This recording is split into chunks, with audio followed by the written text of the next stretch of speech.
Okay, it's been a few days since I completed Diablo 4, and the first season, like seasonal event kind of thing, has dropped. It's called Season of the Malignant. I'm playing it for quite a bit. I'm on like chapter 3, 4 of the journey so far. Really enjoying it. But I made one mistake when I played the original Diablo 4 campaign. I picked the wrong class. You read the title of the video. The rogue class, in my opinion, is very, very fun. I'm going to explain to you why in a couple of minutes and give you an overall synopsis of good and bad, things I would improve, or maybe just things that I kind of can't get used to after playing another class. So I'll just get into it. So I played as the Druid, as we know, the shape-shifting animal form, like Viking creature hybrid, where the whole idea of my build, at least, was to just get fortify, which basically means you take less damage if you have more fortify than you have life. So the whole point was to get as much fortification as possible and just slap people around using like trample and pulverize and stuff like that, hurricane, to do a lot of damage really quick and to get the crowd control on point. It was working for a while, but then I wanted to switch it up when the season dropped, and I thought, I've actually never made what's called a seasonal hero in Diablo before. I heard about him in Diablo 3 when season 18 dropped, I believe it was, and I was really set on doing it, but then I realised I had to play the whole game again and make a whole new character, a whole new build and stuff like that, and my wizard was not getting altered in any way.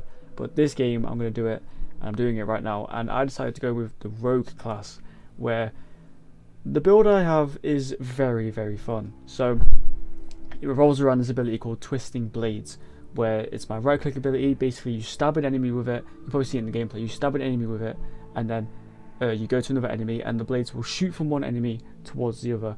And I've paired this with a weapon enchantment where every time I hit someone with Twisting Blades and it comes back to me, normally it just like disappear and you can use it again and the cycle will continue. However, if I do it now, stab an enemy, run away and dash into another group of enemies, or just wherever I want to go, like the combo I'm going for is to dash into other enemies, but when I do that per se, what happens is the blades will spin around me for a couple of seconds, dealing even more damage. And I'm going to pair that with a skill called Shadow Imbuement, where I hit an enemy and then I think it's something like I have 8 seconds after I hit an enemy to kill them for a massive explosion to occur that will make all the enemies nearby vulnerable, and it's just massive CC at that point because it will stack.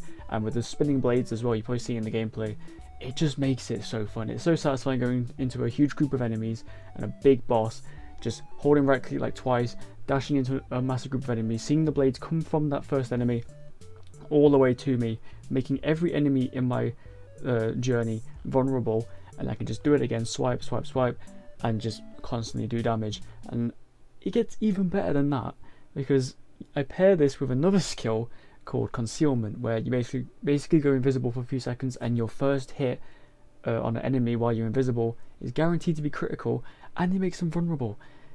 Just the whole CC of it is just amazing. Crowd control, basically CC. If you don't know what that is, you haven't played a Blizzard game by the sounds of it, or just any game that has AoE and CC effects, so I'll let you off. But the thing for me is it's a really, really fun class because you can just go from one group of enemies to another, back and forth, and you can just go on a massive streak. If you get the energy consumption and the like the rotation of the skills down with the cooldowns and stuff, and the right armor enchantments and the weapon effects, you're gonna have such a good time. I highly recommend it. The only thing I have a problem with, and it's going to be just a case of me playing a certain type of build in Diablo 3 and going into Diablo 4 and not really having the same effect, is you are going to have to be very close to all of your enemies. So when you do get swamped into a massive group of enemies, while you're waiting for the spinning blades to rotate or the imbuement to blow up some of the enemies, you are going to take quite a bit of damage. You may even get stun locked at some point. That happened to me at one point. I got stun locked into some cobwebs, and then it's just free fodder hits on me from the enemies. But overall, you can just pretty much breeze through it, especially with taking on like final bosses, because this thing is destructive for final bosses. Because all you do is you punch the enemy as normal, you right click for the Twisting Blades, and then the effect will still happen. So you just keep right clicking it, and it will just keep exploding the blades, and they will spin. Do that with the imbuement. The only issue with the imbuement being, if it's a bigger, harder to kill enemy and you can't kill it in the time limit, it will just explode for damage, but it will always make your enemy vulnerable, so you can do even more damage at even smaller rates, which is, in my opinion, just fucking insane.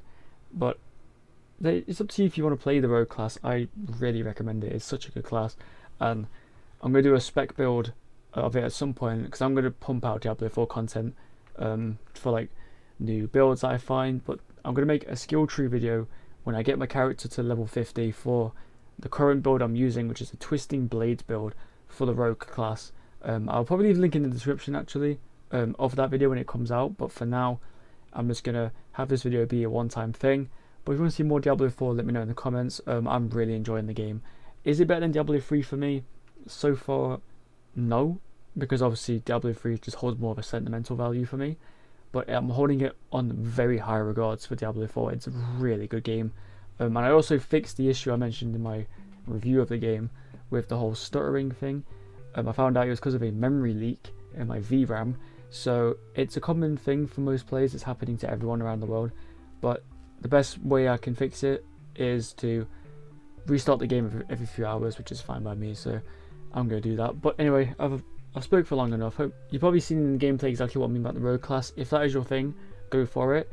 Or if you're more like laid back and prefer to just attack from a distance, apparently Necromancer is really good. I haven't played Necromancer. I've literally only played Druid to level 50 and like 1 or 2 Paragon levels, and I'm going to farm the rogue class to absolutely oblivion, assuming that my Twisting Blades build does not really get nerfed this season. I don't know what the patches are that are coming, but I'll probably make a video on that when it does come out, and spec build obviously will come out at some point. But again, boys, I'm just really enjoying Diablo 4, so if you don't like this content, just let me know what other style of videos you want to see. Obviously I'm a variety channel, so I'll put on any game that I find, any video that I do that piques my interest, like with Spider-Man or Bargy or shit like Ban, you know, something obscure. I want to do a bunch of videos on a bunch of games, so if you have any suggestions, let me know down below.